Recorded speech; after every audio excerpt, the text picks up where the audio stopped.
Coucou tout le monde, c'est Adeline, j'espère que vous allez bien. Aujourd'hui on se retrouve pour un point broderie, broderie terminée. Je vais vous montrer ce que j'ai finalisé en juillet. Alors, là-dedans j'ai toutes les petites choses à ce sujet. Tac. Tac. Alors, j'ai terminé cette broderie, donc de la princesse Aurore, de la Belle au bois dormant, et je vous la montre tout de suite.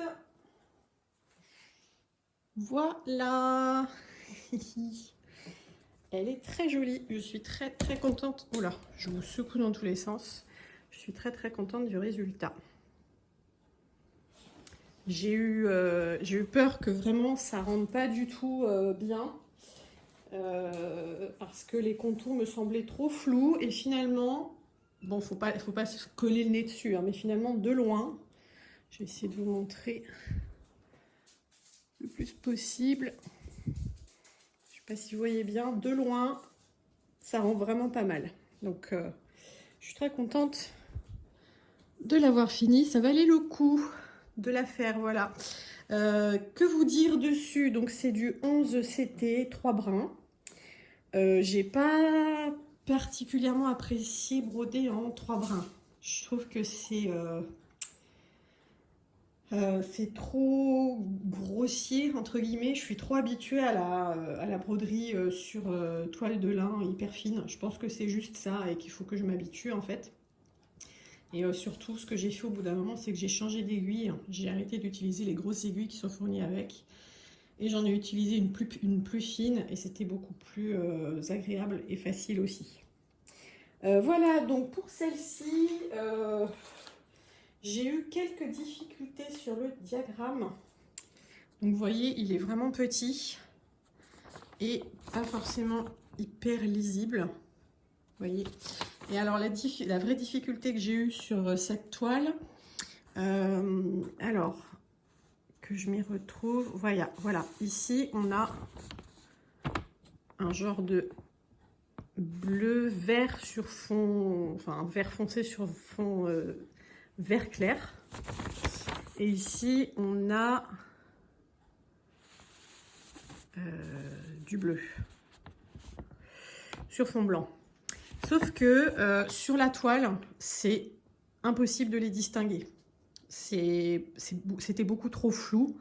Moi j'ai vraiment galéré, et en fait ce que j'ai fini par faire, c'est que j'ai pris ma loupe, parce que je suis une mamie, donc j'ai une loupe. Et j'ai cherché sur le diagramme comment dire, le 2, donc le trait vert, je pense, sur fond vert clair. Et je les ai entourés au crayon. Vous voyez ici, là et là. Il y en avait aussi au milieu, mais j'ai gommé au fur et à mesure que je faisais les points. Et comme là, c'est ceux que j'ai fait en dernier, je ne les ai pas gommés.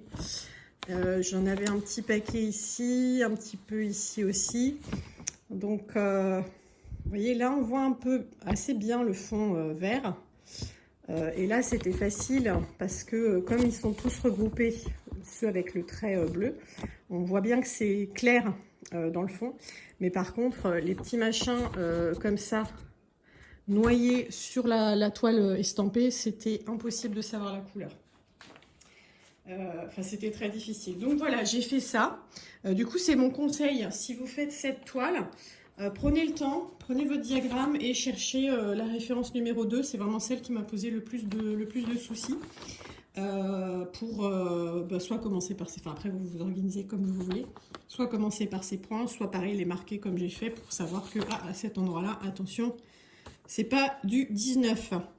Sinon, globalement, la toile était assez lisible, mais j'ai quand même eu des petits soucis, notamment avec les croix, donc les bleues et les vertes, parce que, pareil, noyé dans la masse, à certains endroits, c'était difficile de savoir la couleur sur la toile estampée. Donc, heureusement, il y a quand même le diagramme pour s'y référer, mais vous voyez, c'est vraiment tout petit. Donc, j'ai beaucoup utilisé ma loupe. Voilà. Alors, le motif, Je l'avais mesuré quand je l'avais unboxé, donc j'ai plus les mesures en tête, vous m'excuserez. Hein. Et il me reste pas mal de fils, je vous montre ça. Hop. Voilà, il me reste tout ça. Donc il y a même des couleurs où je trouve qu'ils m'en ont mis beaucoup trop, mais bon, c'est pas grave, hein, ça pourra resservir pour une autre broderie que je pourrais faire par moi-même. Et voilà, alors peut-être ce qui me fait économiser du fil, je vous montre vite fait l'arrière de ma broderie, et qui fait que j'en ai beaucoup comme ça aussi. Après, ça fait longtemps que j'ai pas pris le temps de me mettre à jour sur mes abonnements qui parlent de broderie. Donc ça se trouve, c'est pareil pour vous, hein, au niveau des fils restants. Moi, voilà, je fais pas de nœuds et je fais pas des... Comment dire, je passe pas de là à là-bas si j'ai la même couleur. Je vais arrêter mon fil ici et je vais reprendre ici. Ce qui fait que ça économise du fil aussi. Parce que comme j'ai jamais fait ce genre de kit, j'avais vraiment aucune notion de quantité de fil utilisé, de s'il allait m'en rester ou pas. Donc j'ai pas pris de risque. Et de toute façon, j'ai toujours fait comme ça, donc j'ai continué. Et pour ceux qui s'interrogent, au cas où, donc moi quand je commence mes fils, en fait, on le voit bien ici, vous voyez, je commence mes points, mes demi-points, et je garde du râpe de fil à l'arrière. Et quand je ramène mon fil vers l'avant de la toile, je le passe par-dessus le râpe de fil pour le coincer sous les points. Et quand je termine, bah pareil, je passe le fil sous les points autour, quoi, qui sont présents autour, et je coupe. Ce qui fait que je fais jamais de nœud en fait. C'est juste que ma mère m'a appris à faire comme ça. Et bah, j'ai gardé l'habitude. Et ce que j'aime bien avec cette technique, c'est qu'on n'a pas de bosse sous la... Comment dire ? Sous la broderie. Du coup, si on veut la mettre à plat, si on veut l'encadrer sur un support plat, on n'aura pas de vague sous le, comment dire, sous le verre, s'il y a un verre. Et pareil, parfois on peut mettre un petit rembourrage, un petit molleton sous les broderies pour leur donner un aspect plus, comment dire, un petit peu bombé, plus joli. Et c'est pareil, comme ça ne fait pas ressortir des défauts, enfin pas des défauts, mais des nœuds qu'on pourrait avoir en dessous. Donc je préfère faire comme ça. Alors voilà pour celle-ci. Je ne suis pas du tout en mesure de vous dire combien de temps j'ai passé dessus. Je ne sais pas. Je l'ai commencé en décembre. Je l'ai fini en juillet, sachant que j'ai fait des grosses pauses. Je ne sais pas, peut-être pendant 2 mois, j'y ai pas du tout touché. Peut-être même 3 mois. Donc... voilà, c'est je ne mesure pas ce genre de choses. Donc voilà pour cette première broderie. Et en plus, j'ai trouvé preneuse. Je vais pouvoir l'offrir à ma nièce parce qu'elle la trouve très jolie. Et voici pour la deuxième broderie. Oh là, vous voyez pas, c'est pas dans le cadre. La deuxième broderie terminée en juillet. Alors, c'est le modèle de chez Joyce & Day. Magic Cottage Spring, donc parce qu'il y a 4 dans la collection Magic Cottage, il y en a 4, donc un pour chaque saison. Et donc là c'est le printemps. Donc du coup voici l'image finale qu'on est censé obtenir et le diagramme donc de chez Joyce & Day. Comme toujours, ils sont hyper clairs, hyper lisibles. Donc ça, pour ça, c'est un bonheur à travailler avec. Et voilà le résultat final. Alors, je vais vous montrer d'un petit peu plus près. Voilà. Elle est très, très, très jolie. Je suis vraiment contente du résultat. Et elle a failli ne pas être terminée. Je vous explique pourquoi. J'en avais déjà parlé dans une vidéo d'unboxing de broderie où je disais que le défaut que je trouve chez Joyce & Day, c'est qu'il y a beaucoup trop de points arrière, de backstitch. Quand j'ai commencé la broderie, je faisais des broderies... Enfin, en fait, le backstitch était très peu présent dans les modèles que je faisais, en tout cas. Et du coup, ça se jouait beaucoup au niveau de la conversion, je pense. Mais ça, j'en ai déjà parlé aussi. Et à part 1 ou 2 toiles, notamment ma Mirabilia. Donc Mirabilia, c'est une maison qui édite des modèles de point de croix. C'est beaucoup des princesses, des anges, des fées, avec des détails très fins. Voilà, ma Mirabilia, j'ai eu un peu de backstitch à faire au niveau du visage et c'est tout. Tout le reste était tellement bien fait qu'il n'y avait pas besoin. Donc, c'est vrai que quand je me suis retrouvée à faire le backstitch sur celle-ci, je me suis dit, mais en fait, c'est interminable. Et c'est pas très agréable, du coup. Et alors, le vrai souci que j'ai eu, c'est... comment dire? En fait, je l'ai commencé, pour vous dire hein, à quel point, en fait, j'ai failli ne pas la terminer parce que j'en pouvais plus. Je l'ai commencé en septembre de l'an dernier. Là, on est mi-août.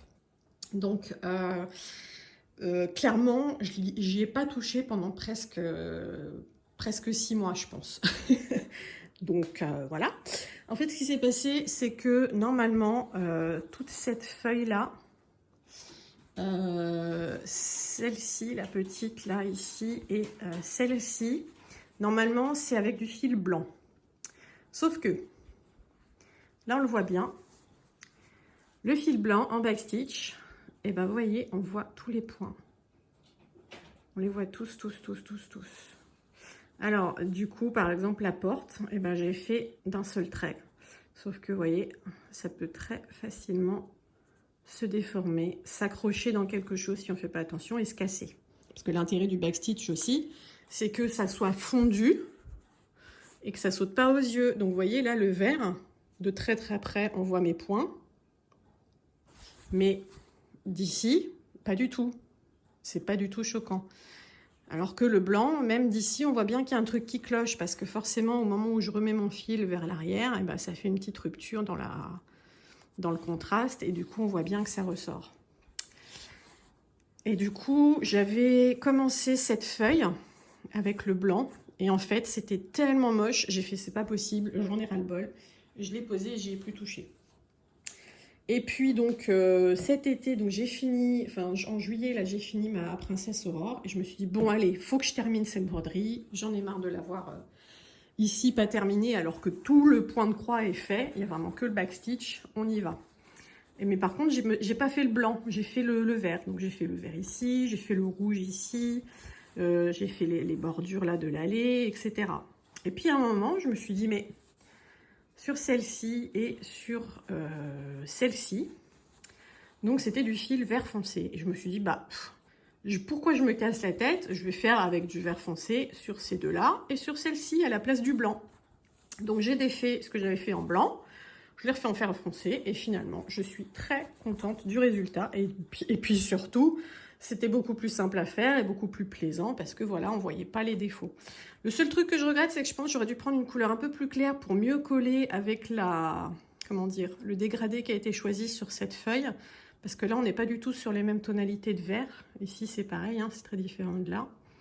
Mais c'est pas moche, ça ne choque pas. Voilà, moi, je le sais. Bon, bah vous aussi maintenant. Et c'est tout. Donc voilà, je l'ai enfin terminée et je la trouve hyper jolie.